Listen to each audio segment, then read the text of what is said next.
Ladies and gentlemen, welcome back to the channel, and with less than a week to go until the derby match this Saturday, Celtic have found themselves in a position that we didn't exactly want, didn't exactly need, and now there's a few players that are going to be missing out on that game. Of course, the COVID tragedy has struck upon us. It was one of those situations where you're thinking, oh, it won't happen to us, no chance it'll happen to Celtic, it's happening to them, it won't happen to us.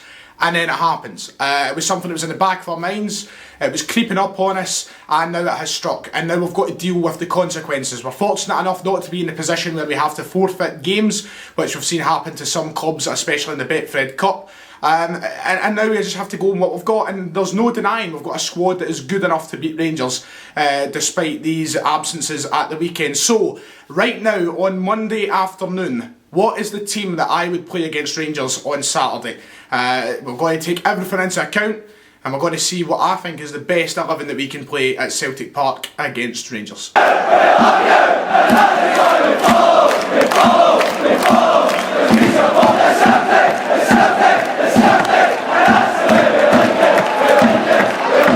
Okay, so this is taking into account I'm taking the presumption here that we're going to be missing odds on Edouard. He might be back. There's perhaps a chance that he can play the game. I'm keeping him under doubt just now, so that's why I'm leaving him out. Now look, before people start rushing away in the comments and saying Edouard will be fine, Edouard will be fine, play him. Yes, if he is available, he goes right in this team. In fact, probably one of the first names in the team sheet, despite how he's been playing, still in there because it's odds on Edouard and he loves these games. I'm taking the presumption he'll be out though. Ryan Christie will be out, Bitton will be out, Hatem Abdelhamed may be out, we need to wait and see. There's talk of that, there's no confirmation, Celtic haven't spoke on it. I'm assuming that means he will be okay, but I'm taking the presumption he's gone. Those are the four players straight away, four first team players who won't be available for this game. Now, if it was me, Bitton would have been starting. I would have had him in the back three without a shadow of a doubt.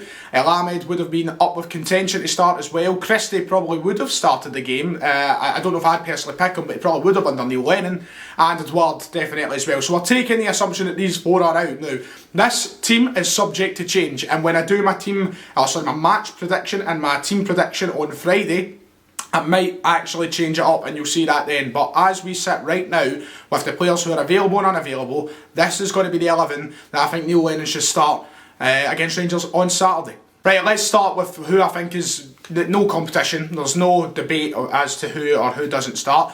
Barkas, we're going in goals. This is a big opportunity for him. This is a chance for him to show why we spent £5 million on him. This is perhaps going to be his most difficult game yet. He's not really been tested since signing for Celtic. He's not had a lot of chances that he's had to attend to. A lot of shots haven't been given to him. He's looked good though. He's looked like he's great at command in the area. I think he looks solid. There's no signs of shakiness, despite what some of the media may tell you. I like him, and this is a big opportunity for him. Now, if we even went on and lost this game, if he did concede a couple goals, I don't think it's going to change the fact that he is our number one. He'll grow with that. But a big chance for him this weekend. And who else are we going to start? Scott Bain? Come on, let's be serious here. Right, so here's the big question. Am I going 4-2-3-1 or am I going 3-5-2? Now, the fact that we have got so many players who will be missing the game could indicate that Neil Lennon may switch back to the 4-2-3-1. Will the fans be happy with that? Do the fans expect that? That's a completely different question. I don't know how the reaction would come about. But there is that possibility it may happen because of the situation we found ourselves in. So there is a conversation for it, but for me I'm going to stick with the 3-5-2, and here is the back three that I would go for. We'll start off with the obvious one, and that's Shane Duffy. Shane Duffy's got to be in there. He has been captain in Ireland over the international break. He's been superb since coming in to Celtic, an aerial threat, from set pieces, get the ball in his head, and we could get an early goal against Rangers. We could get a goal at any point in the game against Rangers as long as the delivery is good enough for him. He's looked solid. I think the biggest disadvantage for Shane Duffy in this game is the fact he's not so fast. Maybe speed will come to show his weaknesses. Ryan Kent, I'm sure, will be ready to exploit that. If Morelos starts, I'm sure he'll be exploiting that. But look, he knows what he's doing, his experience is very much good enough for this game. And he's ultimately the best centre-back we've got in the club. So he's right in there. Beside him, Christopher Ayer will keep the same two that we've been rolling with for the last wee while. The last few games we've seen that back three of Bitton, Ayer and Duffy. Ayer comes back in. I think he's looked good enough over the last few games. He's still at the club, which is massive. No reason for him not to start this game. I don't think he's put a foot wrong in the last few games. I don't think that the back three have set the world alight, but we've looked a lot better. And I think Bitton was part of that reason. I think Bitton brought a calmness to that back three, which we will miss against Rangers, sadly. But those two go straight in for me, which leaves the third choice open. And I think Christopher Jullien will and should come back into the starting 11. Now, yes, it's a risk. He's not played football in a number of weeks now. He went out with that injury. Bitton took his place. And Bitton, undoubtedly so far this season, looked better than Jullien. That is the honest truth. I'm not saying that he's a better player than Jullien. Julien's a player who got in the team of the season last year, for crying out loud. But this season he started shaky. So coming into this, I'm a bit nervy. I don't know how he's going to react to being thrown into the big game. But look, El Ahmed and Bitton are both potential misses for the game. We're not too sure on El Ahmed yet. If El Ahmed was 100% confirmed to play, then I probably would have him in here over Jullien. But right now we've got him and he needs a big performance. So this is a chance for him to turn the season around. After what has been a negative start for him, I think he's had a lot of criticism. He's looked very shaky. This is a big chance. And he's done well against Rangers in the past. He's looked great against Rangers, in fact. He's done really well in both the games that we had a win over them. And I think that, you know, he knows the magnitude of the game. And I think that he thrives in these chances. He's done well in the big games in Europe, done well against the big games against Rangers. This is a good chance for him to turn that season around. Wing backs, Jeremy Frimpong, no question. Do I need to explain? Also, El Ahmed's out. So what other right back are we actually going to play in that position? El Ahmed's not there. Frimpong goes in, and ultimately he's been arguably the best player that we've had over the past few weeks. He's really changed the game for Celtic when he's been on the pitch. So Frimpong's over there without a doubt. And on the left hand side is a very interesting one. Do we play Greg Taylor, or do we shove Diego Laxalt in at the deep end? Do we just push him right in and hope for the best? It is a big question. Look, this is a guy who has been in the World Cup team of the tournament, for crying out loud. It's a guy who's played at the highest level for AC Milan. He's been at Inter Milan. He's played for Torino. He's a good player. There's no denying that. Is he ready to come right into the starting 11? Because it's one of those ones. If he comes in and has a very poor performance, fans are going to get on his back. Not all of us. I think that the majority of us are reasonable, but there will be fans who will struggle to forgive him for a good while because this is the derby. So does Greg Taylor come in? We see how he does for the first sort of 50-60 minutes of the game, perhaps bring Laxalt on. It's a big question surrounding it. For me, I think I'd start Laxalt. I think I would. Look, I like Greg Taylor, and I think it's going to be harsh on him if he just drops his spot, but he has got areas to work on to become that Celtic starting left back. The competition that's there now with a player of this pedigree, a player who's older, more experienced, and ultimately a top level player, I don't see why we wouldn't start him in this game. That's what we've brought him in for. And he's fit. There's no denying he's fit.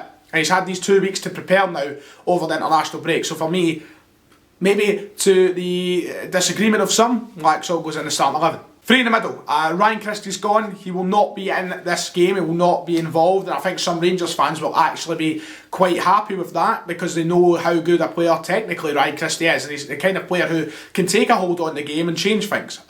When he's at his best, when his head is in the game, he can do that. For me, the middle three is simple. Yes, I want to see Turnbull get a chance in this game, but I wouldn't start him. As much as I've been crying out for Turnbull to start again and again and again, I don't think that this is the game where we put him on from the off and see how it goes. I think he's someone who can come on and change the game if the tone's needing a wee bit of adjusting, if we're behind, if we need a bit of energy. Then we bring Turnbull on. The kind of Christie effect as well that what you would get with Christie coming off the bench. So for me, the three in the middle is McGregor, Brown and Cham. I think McGregor will sit higher than the other two up the park, and I think Cham and Brown can sit as those kind of holding midfielders. Brown, of course, we know Brown's role. And I think over the past 3 games we've seen the importance of Scott Brown, despite the amount of people who are writing him off at the start of the season. Write him off at your peril. He's been great the last 3 games, and one of those games he was only on the park for 10 minutes. He came on, 80th minute, and you've seen the impact he made. We went and won the game, and some may say that was down to Lee Griffiths and getting his goal, but you cannot underestimate the effect that Brown coming off the park would have had. The minute he gets the armband on, the tone changes. He's a leader. He's an absolute... he's like a Maharaja, for God's sake. He's unbelievable. So Brown and then Cham sitting that little bit deeper. Yes, and Cham and McGregor want to kind of rotate between the roles of centre mid and the number 10. Let that happen. Let the two of them take turns at it. But I would like McGregor at number 10 first. And McGregor's looked good. He was one of Scotland's best players, I think, over the past 2 games against was it Slovakia, and forgot who we played the other night to go through, Israel. Even though he only came off the bench, he looked 10 times better than what we had with John Fleck on the park anyway. So that would be the three for me in the middle. And I think that three is going to be the most important area of the pitch on Saturday. Rangers, when they've played well against us, have won the battle in the middle. That's just the honest truth. They've been better in the middle of the park. So these three guys need to sharpen themselves up, know what's at stake, and ultimately play their best. And finally, for the two up top, if Edouard is gone, we have got the options of Ajeti, Lee Griffiths and Patrick Klimala. Both Griffiths and Klimala scoring in the last game, those two 90th minute goals against St Johnstone. So Griffiths is back, he's ready to go. Ajeti, who has been, he missed that game due to going off against Hibs, but he's ready to come back in again now. A lot of people will be crying out for Griffiths to start this game, and it's completely understandable. I think when Griffiths is 100% physically fit and 100% mentally fit, he has the potential to be the most dangerous striker in the country. That is the honest truth. He's a natural goal scorer. Do we start him against Rangers because 100% he's going to be up for it? No, we don't. I'm not starting him. I'm going with Ajeti and Klimala to start the game if Edouard is out. And that's nothing against Griffiths. I think Griffiths is going to be an absolute weapon off the bench. I think we need to have that energy. We need to have that quality to come off the bench. I would rather him coming off to be the game changer than Patrick Klimala. And Ajeti being the best out of the three quality-wise, just naturally, without needing a bit up the backside. I think he is, and that's the reason he was down in the Premier League. I think he should start the game. He will go off. He's not going to play the 90. There's no doubt about it. It's that kind of Rogic effect, isn't it? Right now, he's not hot his peak fitness at Celtic yet. For me, him coming off the bench won't be as useful as Griffiths. Because we can bring Griffiths on at any point, play a full half if he needs to. I think if Ajeti comes on, he's playing 20 minutes max. Griffiths can play a whole half. And that some of you might be saying, well, that translates into playing him in the first half, playing the first 45. But then, I don't know, I like the thought of Griffiths coming off the bench. I think he brings an energy that Rangers won't expect. And won't be able to handle. So I'm going with Klimala and I'm going with Ajeti to start the game, and I think those two are good enough. Hopefully Edouard is there and that kind of solves the headache. But those two for me are the two that go up front against Rangers at the weekend. And that does it. That's my team right now as we stand with the current circumstances that should start against Rangers in the derby on Saturday. Now, this could be subject to change. I'm sure news will break throughout the week of who can play, who can't play. If I've got more cases, who knows what. That's if the game even goes forward. I hope it does, and it looks as though it will, but I wouldn't be surprised if they leave it to the last minute and go, oh, do you know what? No, it's not happening anymore. Would be a disaster if it did, because considering the schedule is already packed, is already all over the place. We need this game to go forward. This is huge. This is the game that's going to set the tone for the title race. If we win this, could be a collapse for Rangers. If they win this, could be a collapse for Celtic. You don't know what way it's going to go. It's going to be crazy, but there's still more to come. Some more Old Firm videos this week. We've got a special guest coming on the channel, and I believe Wednesday we're going to have the Old Firm preview predictions video on Friday. It's going to be a good week. Make sure to keep tuned in. And obviously this will all get fixed as well behind me as time goes on. If you have enjoyed, make sure to like and subscribe. It's been much appreciated from me as always. And I'll see you all next time.